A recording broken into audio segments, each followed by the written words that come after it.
Hi guys, welcome back to my channel. I'm the Housewife Historian and we are here to talk the Real Housewives of Beverly Hills. I know you guys are probably burnt out because there's been so much information just flooded about Beverly Hills and so much tea, but a couple of things that we need to discuss and confirm about the reunion and who may or may not have been there in person to film the reunion, rumors from next week's episode, and also we got a clip of Erika Jayne packing up all of her things from Kyle's house and really just leaving like a thief in the night. So we want to talk about that. But before we get started, guys, please hit that like button. It really does help my videos. Subscribe to my channel. I'm trying to grow. I just recently hit 4,000 followers, which is a really great milestone for me. So I appreciate everyone that follows, comments, and likes. And make sure that you subscribe so you don't miss, and turn your notifications on so you don't miss anything that might be posted, out of the rhythm. All right, guys, let's talk about Beverly Hills. So first of all, the reunion, we've heard rumors. I told you guys in one of my videos a couple of days ago, the women are not going to see the last 3 episodes of the season before they film the reunion. And that's a really big deal, guys, because there's going to be a lot that goes down in these next 3 episodes that could potentially change the franchise and the franchise's future forever. And I think that everyone has pretty much discussed the possibility that they don't see these 3 episodes and they film the reunion, and that the possibility could be because of legal ramifications and issues that have been filed, legal issues basically is why they won't be able to talk about it. And that would kind of be a win-win situation. And let me explain why to you. A lot of folks feel like Andy Cohen should be a unbiased opinion when he films the reunions, and they feel like if he went at so-and-so, out of 10, and then he needs to, come with that same energy, those same questions, to the next housewife and the next franchise that does something similar. That's what viewers really are looking for.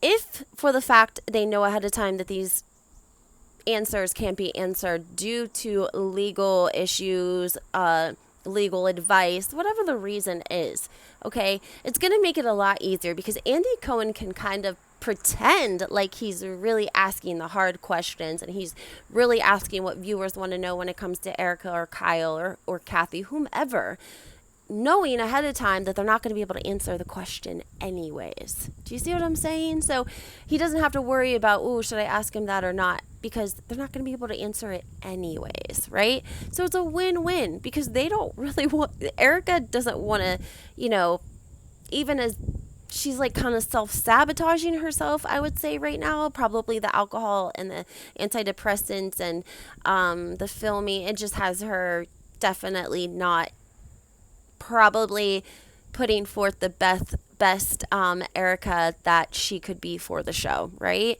She's slipping a little bit. She's starting to really crack is kind of what we're seeing here. And she doesn't want to answer hard questions about her earrings and Tom's estate and what their relationship, marriage, financial, all of those things. She doesn't want to answer those. So she'll be very happy to say, I can't answer that. My lawyer told me I can't answer that, whatever the case may be. And now with Kathy Hilton being involved, and we're seeing, look at all of the lawsuits that Diana has filed just within like the last week. These things cost money. It costs money to have attorneys. It costs money to file paperwork within the legal system. And these things take up a lot of time for people. And who knows what could have possibly been filed that Bravo fans don't know about when it comes to Kathy and Kyle and Diana and Erika. So if the reason is there's certain things that Bravo's not going to be able to speak on, then the housewives won't be able to speak on it either, which will be very convenient for any of them that don't want to speak on it to begin with, okay? Then we heard rumors that Miss Diana Jenkins would not even be present at the reunion because she allegedly has COVID, which is very peculiar. I can't even talk today. It's peculiar because Bravo had the ladies quarantining several weeks before the reunion to eliminate something like this happening. So a lot of viewers and a lot of folks and Bravo fans were saying to themselves, this seems a little strange, consider that she's been, quarantined up in Hawaii with just close friends, family, and staff for the last several weeks to prepare for the reunion. So it's strange that she would still end up with COVID. But allegedly, she was like virtual. And we all know how that goes, right? It just does not make for a great reunion. And then we see this clip for next week, right? We see this clip of Erika going to Kyle's house and packing up all of her things and leaving like a thief in the night, okay? Kyle says that there's only like 10 to 15 minutes between the time that Erika is ahead of her and gets back to the house before Kyle gets back to the house. And she says, I don't understand how she could have packed so fast. Like Diana and Dorito, who are already staying at the hotel, right? Dorit's already staying with Diana, come with Erika to Kyle's home and help Erika pack up her things because Kyle said she had these big trunks, which she did, and took her back to the hotel after their night out. Kyle's upset. She says like her feelings are hurt that Erika would just leave in the middle of the night. Apparently Rena is still staying at the house because you can tell when asked if she's spoken with Erika, she just says Erika is not well, and then she immediately deflects and says, what about the other ladies? Like she changes the subject real quick. Lisa does. So I feel like she's got a little bit of tension too, but at the same time, she wants to try to control the narrative. So if Erika's not there and Dorit's not there and Diana's not there to film, Lisa's got to go on everyone's behalf to make sure that the narrative doesn't go sideways between all of them. Let's see here. I wanted to tell you guys like something else I had seen. Oh, okay. One thing, people made some good comments. One thing people were commenting was, this is why we need to have live on scene confessionals. Like, it's nice to have confessional looks. It's professional. It's beautiful. It's whatever. But sometimes in some of the best episodes that we've ever seen, they pull the housewife aside and they do an on-site confessional, if you will. Just like when Denise Richards left the restaurant, they met her at the car ready to film her, right? So if they're just allowed to come and go wherever they want, I don't know if it was just specific a different situation that was unconventional because half were staying at Kyle's half were staying at this house the agency had, and then Diana was staying at a hotel. So because Aspen's not a huge town, I don't know if maybe production was okay with that. They had local production, who knows? But regardless, this is why we need to have on-site confessionals. It's very, very important when they're fighting. We need to know. And then also someone else made a great point. I can't remember what it was, but it was something about Kelly Dodd actually had Vicki Gundelson on her show, and I listened to it, and I can do a video on it if you guys would like. But she made a great point that like the production doesn't look really great on the Real Housewives of Beverly Hills. Like the footage is kind of like rolly, right? And so Rick asked, do they use their own production always, or when they travel, do they use local production?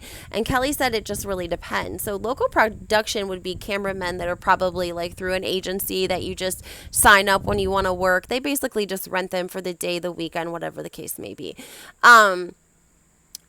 It seems strange we don't have any production with Diana at the hotel. I mean, did I miss anything? Because I didn't really see Diana at the hotel. I just don't know, guys. I just don't know. It's all very, very messy. And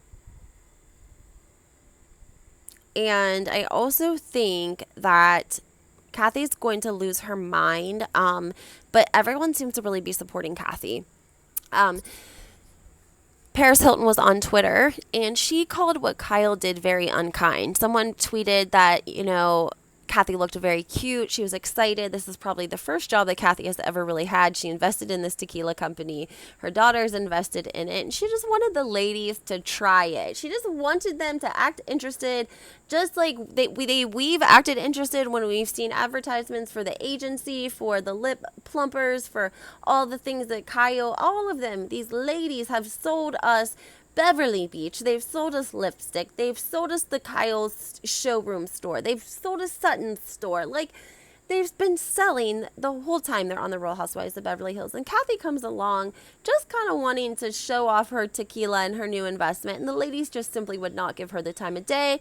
They were laughing. They wouldn't give her the attention. Sutton says she only drinks vodka. All of a sudden, the ladies who always drink tequila don't drink tequila. Now this, I think, agitates her more than she obviously is going to let on. But again, Kyle insulting her shoes, Kyle insulting her handbag, it just kind of building up, putting her in a terrible room with double bunk beds that were like a kid's room with no room in the closet. And she took it like a G. Kathy really did take it like a G.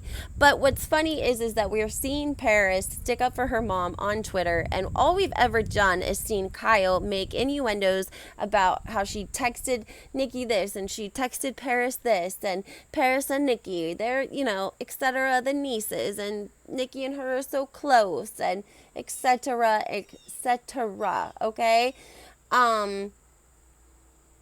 But that's not what we're seeing, because we're seeing Paris on Twitter like retweeting people's statements talking about how terrible Kyle treated Kathy, and she labeled one of them unkind, and she's befriended people. One account specifically on Twitter that I follow that is very controversial when it comes to Diana and the things that this account has been posting since the very beginning. And part of the reason that I knew so much about all of the allegations made by Robert Downey Jr. back in like 2012 or 13 about Diana, and Paris followed the account.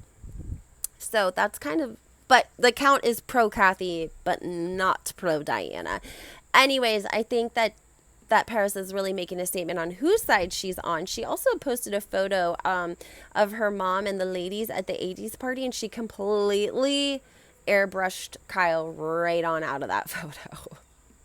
So she's definitely letting viewers know, listen, I saw the episode, or at least she knows from Kathy's perspective what transpired, and it's not cool, and she's not happy about it, and she's letting her know, like, I'm not cool with you right now. So I think there's definitely a lot going on behind the scenes when it comes to Kathy and Kim and Kyle. I mean, we are hearing blind items that Kim is leaking these tidbits of information that we're getting about Mauricio. Like, that is wild, okay? Wild. Another thing I wanted to include, guys, was Taylor Armstrong is allegedly, back in the OC, and on the podcast that Kelly did with Vicky, they talked just very shortly about Taylor Armstrong, so I wanted to throw this in there. And she said that Taylor is always at the bar with her husband. Kelly has known Taylor for years and years because their daughters were cheerleaders together since 7th grade on. I was under the impression, though, that Taylor hadn't been back in the OC that long. So I'm not really sure how that goes. I have to do a little bit of research on that. But she did mention that they were cheerleaders. I'm not sure what grade Jolie is in now. She might be in like 9th grade. So like maybe the last 3 or 4 years they've been living in the OC. I mean, we have to consider the time between like them filming the Real Housewives Ultimate Girls Trip and then it being produced and when it aired. So it's been a couple of years since we really probably saw her start filming the Real Housewives Ultimate Girls Trip that we saw with Dorinda. 7, 8, 9, 10. So that would be about right, I feel like. 3 years? Maybe that they moved if there were like whispers that she could make it back on the show. Kelly said that Taylor wanted her to vet for her, root for her, say good things about her, drop her name in there, whatever the case may be. So Vicky and Kelly both agreed that they had great ratings when they were on the show, but that they are high ticket. It's a high price tag to have either one of them on the Real Housewives of the OC, and so that's why they think that Bravo opts to pay people like Bronwyn, Burke, and who was the girl from last year? I can't remember her name. Anyways, Bravo pays them like $40,000-$50,000 for the entire year. They basically lose money being on their first year. So, all right, guys, make sure you hit that like button, subscribe to my channel, turn your notifications on. Also, a little shout out to my favorite people in Puerto Rico, Costa Rica, not Puerto Rico, Mike and Allie.